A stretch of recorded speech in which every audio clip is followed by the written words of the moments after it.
저희 병원에 이제 어금니가 이제 발치가 예전에 된 상태로 어금니가 빠진 상태로 교정을 하러 오신 분이 계셨어요. 이분은 조금 더 이제 어금니가 빠진 그 부분적인 문제뿐만이 아니고 전반적인 교합 자체가 부정교합이 굉장히 심하고 골격적인 상급 부정교합, 상급이라고 하면 주걱턱 부정교합을 말하는데 골격적인 부조화가 굉장히 심한 케이스인데 거긴 또 어금니가 없어요. 그래서 더 난이도가 높아져 있는 그런 케이스였는데 이분은 남자분이고 그리고 40대 초반 정도 되시는 분이셨어요. 그래서 자기는 어쨌든 교정을 하러 왔는데 저희가 보니까 교정을 하고 나서 사랑니를 빼버리고 교정을 하고 나서 지금 현재 비어있는 어금니 자리에 임플란트를 심을 건지 아니면 사랑니를 충분히 쓸 건지를 결정을 해야 되는 그런 부분이 있었습니다.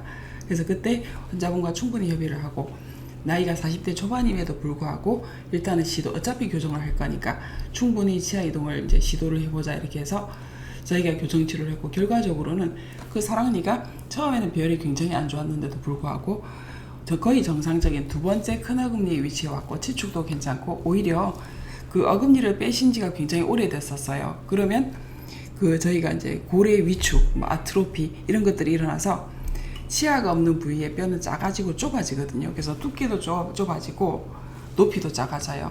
그러면 치아가 거기에 심기도 어려워지겠죠. 그래서 이분이 그 자리에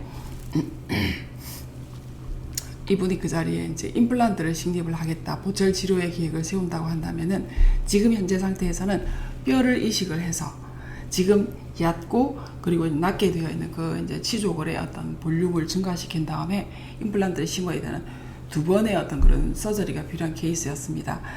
근데 이분은 나이가 조금 있으신데도 불구하고 어떤 치료의 반응이 너무너무 좋아서 사랑니가 그 빠진 어금니 자리에 이동을 하면서 오히려 뼈가 생겼어요. 그래서 그 얇았던 그 치조골이 조금 더 훨씬 더 두꺼워지고 왜냐하면은 우리는 치아 이동을 하게 되면은 이 치근이 치아의 뿌리가 치근이에요. 치근이 뼈를 물고 같이 이동한다 이렇게 생각하시면 돼요. 그러면 원래 그 사랑니가 있던 그 자리에 어떤 그 치아의 그죠? 여러 가지 그런 세포들 그런 것들이 같이 이동을 하기 때문에 앞쪽으로 이제 이동을 했을 때 원래는 그 위치에 이제 치아가 빠진 지가 오래돼서 이제 골 위축이 일어나서 뼈의 두께 이런 것들이 굉장히 얇아져 있고 낮아져 있는 상태인데 사랑니가 오면은 그 자리에서 뿌리가 드러날 수밖에 없잖아요. 무슨 말이냐면 사랑니는 어금니니까 크죠. 근데 뼈는 남아있는 뼈는 굉장히 좁죠. 그래서 우리가 굉장히 고정적으로 스테디하게 생각을 하면은 큰 치아를 뼈가 좁은 자리에 교정치료를 해서 이동을 시키게 되면 당연히 뿌리가 바깥으로 드러날 것이다. 나무 뿌리처럼 그렇게 생각을 하기가 쉬운데 그렇지 않습니다. 우리 몸의 신체고 인체고 그리고 어떤 세포가 계속해서 변하고 적응하기 때문에 오히려 치아 이동을 해서 뼈 이식이 필요할 정도로 얇아져 있는 그 부위가 뼈 이식이 자연적으로 된 거죠. 자연적인 뼈 이식이 발생했다. 그리고 볼륨이 생겼고 두께가 생겨서 충분히 큰 치아를 그 자리에 갖다 놨을 때 전혀 문제가 없이 그리고 치아 어떤 경사도나 이런 부분들이 기능에 충분히 어떤 씹었을 때 그 로딩을 견딜 수 있을 정도의 충분한 어떤 그런 위치에 배열을 할 수 있어서 굉장히 좋았습니다. 그래서 본인도 교정치료를 처음 하러 왔을 때는 어떤 주걱턱이나 반대교합이나 아래턱의 돌출이나 이런 부분들 때문에 자기는 교정을 하러 왔는데 거기에 덤으로 플러스 이가 한 개, 자연이가 한 개 더 생긴 거죠. 그래서 그 부분은 저희들도 굉장히 뿌듯하게 생각하고 보람되게 생각하고 환자분도 만족할 수 있는 그런 좋은 치료 결과를 얻었습니다. 임상적으로 봤을 때는 나이가 젊을수록 유리하다. 그러면 10대는 사랑니가 나지 않았을 가능성이 높죠. 10대 후반, 20대 초반이 가장 좋은 시기다. 그리고 20대보다는 30대가 조금은 불리하다. 30대보다는 40대가 사랑니를 충분히 견인해서 어떤 치아의 어떤 경사도 같은 것도 정상적으로 조절을 하고 위치도 조절을 해서 제대로 쓰기가 조금 어려운 점이 생길 수밖에 없다. 그래서 그런 것들을 생각하면 자기가 20대인데 어금니가 없고 사랑니가 있는 것 같아요. 그러면 그 사랑니를 제대로 옮겨서 임플란트를 하지 않고 쓰기 위해서라도 충분히 적극적으로 부분 교정이든 전체 교정이든 교정적인 치료 방법을 고려를 할 필요는 있을 수 있다. 왜냐하면은 그러면 사랑니를 빼고 어차피 우리가 임플란트도 요새는 가격이 비싸지 않고 그래서 임플란트를 해버리게 되면 더 간단하고 기간도 짧고 그죠? 비용도 더 오히려 저렴할 수 있고 이렇게 생각하실 수가 있어요. 그렇지만 임플란트를 포함한 모든 보철이 그러니까 인공치아 그죠? 심는 인공치아가 있고 덮어 씌우는 인공치아가 있는데 그런 인공치아들의 수명이라는 것은 자연치의 수면과 완전히 다르죠. 관리를 아무리 잘한다고 하더라도 그 치아는 내가 한번 심었을 때 20대 임플란트를 심었다 그러면 그 치아를 평생 동안 가져간다는 보장은 없는 거예요. 그렇게 생각하면 조금은 부실해 보이는 사랑니라 하더라도 사이즈가 작다거나 그럴 수 있잖아요. 그렇다 하더라도 그 치아를 자기 치아를 뽑지 않고 임플란트를 하지 않고 그 치아를 좋은 위치에 갖다 놓고 쓴다는 것은 굉장히 복받은 일이다. 그리고 돈을 투자할 가치가 있다. 치아 교정 치료비가 들 거니까. 왜냐면 임플란트든 보철이든 10년에 한 번, 뭐 7년에 한 번, 물론 10년보다 더 길어야 되겠죠. 요즘은 이제 선생님들이 워낙 기술이 좋으시고, 그리고 재료나 어떤 그런 것들이 물성이 좋아졌기 때문에 훨씬 더 오래 쓸 수 있어야 되겠지만, 그렇다 하더라도 평생 동안 한 번 심은 치아를 그대로 쓸 수는 없어요. 그거는 명확해요. 그렇게 생각하면 자연치를 충분히 활용을 하게 된다면 임플란트에 들어가는 비용이 여러 번 합쳐지면 그것도 비싸지고, 그리고 번거롭고 수술도 여러 번 해야 되고, 어떤 그런 부분들을 가능성, 불편함, 비용, 시간의 어떤 소요들을 줄일 수 있기 때문에 제가 봤을 때 우리가 쓸 수만 있다면 본인이 갖고 있는 사랑니를 충분히 쓰는 게 필요하다, 이렇게 생각이 들어요.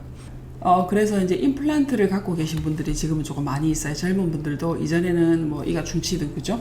이가 이제 소실이 됐어요. 이를 뺐어요. 어쨌든 그러면 그 자리가 비어 있으면 비워 놓을 수가 없으니까 이전에 브리지를 했죠. 그래서 비어 있는 자리를 중심으로 양쪽으로는 치아가 있으니까 치아를 덮어서 같이 연결을 시켜서 그 자리를 메꾼다. 이런 게 브리지의 의미인데, 그런 보철 치료를 하다가 지금 임플란트가 워낙 많이 보편화되었기 때문에 임플란트를 이미 심어서, 그러고 저는 돌출입이 있으니까 돌출입 치료를 하고 싶어요. 돌출입을 해소하고 싶어요. 돌출입 교정을 하고 싶어요 하고 병원에 오시는 경우가 종종 있습니다. 그래서 그전에는 임플란트를 심는다 이러면 연세 드신 분들, 그죠? 뭐 50, 뭐 60 이렇게 연세가 드신 분들이 그런 어떤 약간은 보철적인 치료, 뭐 틀니를 한다든지 이렇게 생각을 할 건데, 최근에는 젊은 분들도 심심찮게 이미 임플란트가 있은 분들이 많이 계세요. 그래서 그분들이 저희 병원에 오셔서 교정을 하고 싶어요. 그럼 본인들이 생각할 때 이들이 겹쳐 있어서 어쨌든 이들을 펴야 된다든지 배열을 한다든지, 돌출이 있어서 뭐 뒤로 후방으로, 그죠? 어떤 그 돌출 해소를 한다든지, 주걱턱이 있어서 아래턱을 후방으로 이동을 시켜서 주걱턱의 어떤 문제점들, 그리고 반대 교합의 문제점들을 해소를 한다든지 해야 되는데, 이 경우에 임플란트를 이미 신고 오시면 발치가 필요한 그런 케이스에서는 굉장히 곤란해질 수 있어요. 그래서 임플란트를 신고 온 경우에 꼭 발치가 필요하다 그러면 임플란트를 도로 빼는 거예요. 저희가 이제 의뢰를 드리죠. 그러면 이제 환자도 조금 부담이 될 수 있고, 그 심었던 병원에서도 뭐 좋아하시는 그 분은 없으실 것 같아요. 그렇지만 임플란트라는 것이 어차피 치아의 기능을 하는 보철물이기 때문에 우리가 그 교정 치료를 해서 치아를, 어차피 이제 치아가 뭐 임플란트는 없어요. 모든 자연치만 있어요. 그렇지만 이를 빼야 되는 그런 케이스에서는 작은 어금니를 빼죠. 그거 똑같은 개념으로 임플란트는 치아이기 때문에 우리가 치아 그냥 생기를 빼는 거 하고 임플란트라는 보철물을 제거하는 거와 똑같은 과정이다 생각하고 진행을 하고 있습니다. 그렇게 치료를 할 수밖에 없고, 그렇지만 결과적으로 그렇게 해야 된다고 하면 조금 아쉬움이 있을 수밖에 없죠. 일단은 임플란트를 심었을 때 돈도 들었을 거고, 그리고 굉장히 힘들었을 거고, 수술도 했고, 그죠? 그리고 빼려고 하면은 이 임플란트라는 것이 치아에 비해서 발치가 훨씬 더 어려워요. 치아의 뿌리는 뭐 미끈하죠. 근데 임플란트는 나사로 되어 있죠. 그렇기 때문에 굉장히 잘 하시는 분들은 아무 문제 없이 임플란트를 제거를 해주세요. 구강외과 선생님들 중에서도 잘하는 분들이 많이 계시기 때문에 전혀 문제는 없지만, 그래도 만약 이를 해놔야 된다, 심어야 된다, 뭐 브리지를 해야 된다 이런 케이스에서도 본인이 생각할 때 전체적인 것을 보시고, 그 작은 범위의 한 부분만 보지 마시고 전체적인 치열, 교합, 그리고 외모, 돌출입 정도 이런 것들을 판단을 해서, 그러면 내가 교정치료가 필요할 수 있겠다라는 것을 미리 판단을 해서 교정치과를 방문을 하셔서 치료계획을 의논을 해보고, 그 웬만한 보철 치료, 보철은 수복이죠, 그죠? 없는 자리 일을 해놓는 걸 대부분 이제 보철이라고 보면 되는데, 일을 해놓기 전에 전체적인 치열이 부종기압이 없어진 상태에서 일을 해놓을 수 있도록 고려를 적극적으로 하실 것을 권해드립니다. 그래서 지금 현재 저게 그 교정을 할 생각이 필요성이 조금은 있다. 그러면은 치아를 전체적인 배열을 개선을 시켜놓고 일을 심는 거 하고, 예를 들어서 지금은 굉장히 불규칙하고 교합도 부종교합이 있다. 그랬을 때 지금 현재 부종교합에 맞춰서 일을 해놓는 거하고는 장기적인 그 어떤 보철물이나 임플란트의 수명에 있어서도 차이가 날 수밖에 없다는 것이죠. 그죠?